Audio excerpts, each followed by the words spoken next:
Of systems जो हम thermodynamics में स्टडी करते हैं तो उनको तकसीम किया गया है into the types like isolated system, close system, open system, फिर जाके homogeneous system and heterogeneous system.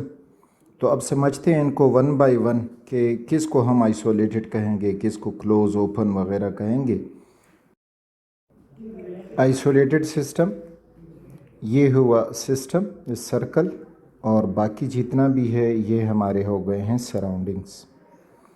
अब आइसोलेटेड सिस्टम में ये होगा कि ना तो सराउंडिंग की तरफ से एनर्जी जा पाएगी इनटू द सिस्टम और ना ही एनर्जी जा पाएगी out of the system towards the surroundings. इसी तरह ना मैटर सराउंडिंग से सिस्टम की तरफ आ सकता है और ना ही मैटर सिस्टम से सराउंडिंग की तरफ निकल सकता है। एनर्जी जो है वो किस फॉर्म में अंदर बाहर जा सकती है? In the form of heat या in the form of work या in the form of radiations. तो इस किस्म की कोई फिनोमिना ना सराउंडिंग से सिस्टम की तरफ होती है और ना सिस्टम से सराउंडिंग की तरफ होती है।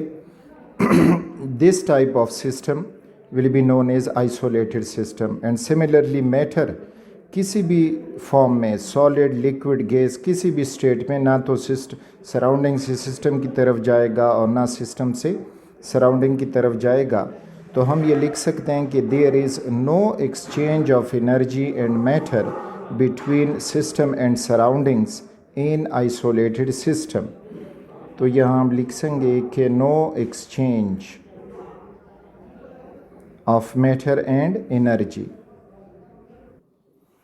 क्लोज्ड सिस्टम में अब ये होगा कि मैटर, इसका कोई एक्सचेंज नहीं होगा। नो एक्सचेंज ऑफ मैटर किसी भी स्टेट में, चाहे वो from system to the surrounding हो या from the surrounding to the system हो, लेकिन एनर्जी का चेंज हो पाएगा।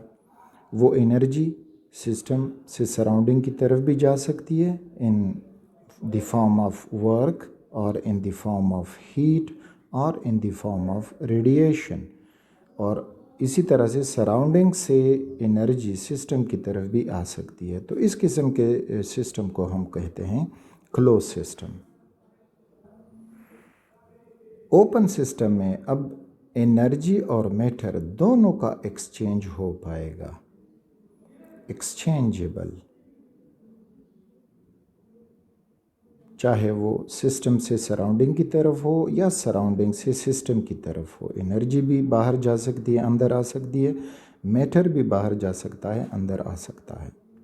अब इनके कुछ एग्जाम्पल जो हम समझना चाहते हैं ताकि कॉन्सेप्ट मज़ीद क्लियर हो जाए, तो एग्जाम्पल में आप देख सकते हैं थर्मोस फ्लास्क। थर्मोस फ्लास्क अब एक कंटेनर है और इसको इस तरह हम सील्ड कर जाते हैं या इंसुलेटर से हम इसकी सीलिंग कर जाते हैं। तो इस थर्मोस फ्लास्क में ना तो मैटर बाहर जा सकता है, ना ही एनर्जी बाहर जा सकती है, और इसी तरह से बाहर से ना तो एनर्जी आ सकती है और ना ही मैटर आ सकता है। So this type of system is known as isolated system. तो ये एग्जाम्पल है आइसोलेटेड सिस्टम का। Water in a seal tube. अब water in a seal tube जो है, अब इसमें वाटर है, वो वेपर्स में चेंज हो सकता है। बाहर से यहाँ पे एनर्जी आ सकती है, वाटर को एवापोरेट कर सकता है और वाटर कंडेंस होके एनर्जी बाहर दे जा सकता है, लेकिन वाटर बाहर नहीं निकल सकता, मैटर बाहर नहीं निकल सकता। तो इस तरह से ये हमारा सिस्टम हो जाएगा closed system. This is the example of closed system. Sodium with water.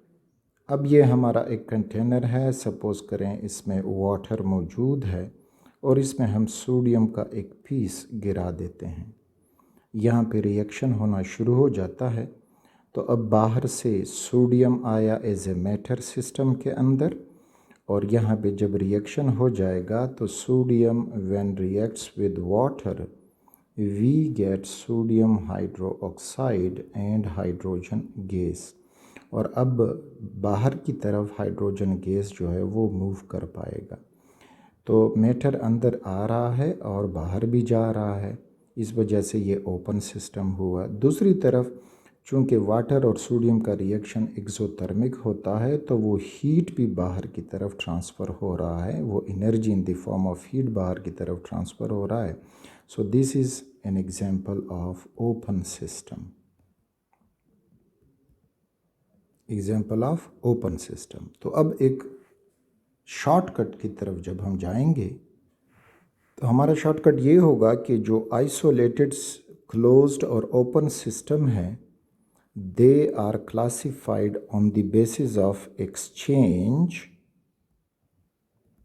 of energy and matter between the system and surroundings। System और सराउंडिंग के दरमियान अगर कोई भी एक्सचेंज नहीं हो रहा, that is isolated system. Energy exchange होती है लेकिन मैटर एक्सचेंज नहीं हो रहा तो वो close system. Energy as well as matter दोनों का एक्सचेंज हो रहा है, that is an open system. Homogeneous और हेट्रोजीनियस सिस्टम की तरफ जब हम जाते हैं तो होमोजीनियस सिस्टम अब ओपन भी हो सकता है, आइसोलेटेड भी हो सकता है, क्लोज्ड भी हो सकता है, इसी तरह हेट्रोजीनियस भी हो सकता है। लेकिन फ़र्क इसमें ये होगा कि जो होमोजीनियस सिस्टम है इसमें जितनी भी एलिमेंट्स हैं, सिस्टम के जो एलिमेंट्स हैं, they are all in same phase. Same phase का मतलब या तो प्योर सॉलिड है या प्योर लिक्विड है या फिर गैसेस हैं, यानी होमोजीनियस यूनिफॉर्म डिस्ट्रीब्यूशन या कंपोजिशन रखते हैं।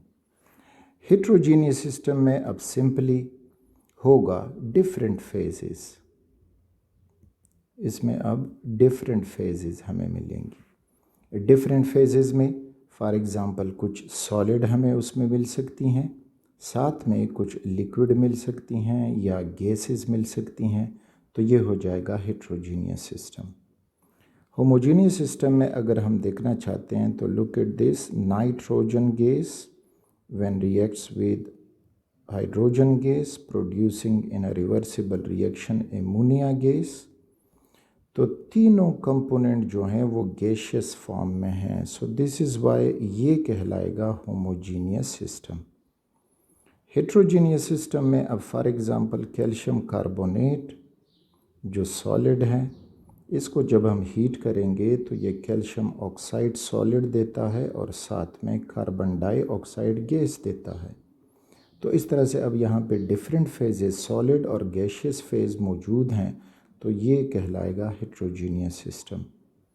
अब हेट्रोजीनियस सिस्टम, होमोजीनियस सिस्टम, इनके बुनियाद पे भी आप कह सकते हो कि homogeneous isolated system, homogeneous close system, homogeneous open system, या फिर heterogeneous isolated system, heterogeneous closed system, heterogeneous open system. So these were the types of system.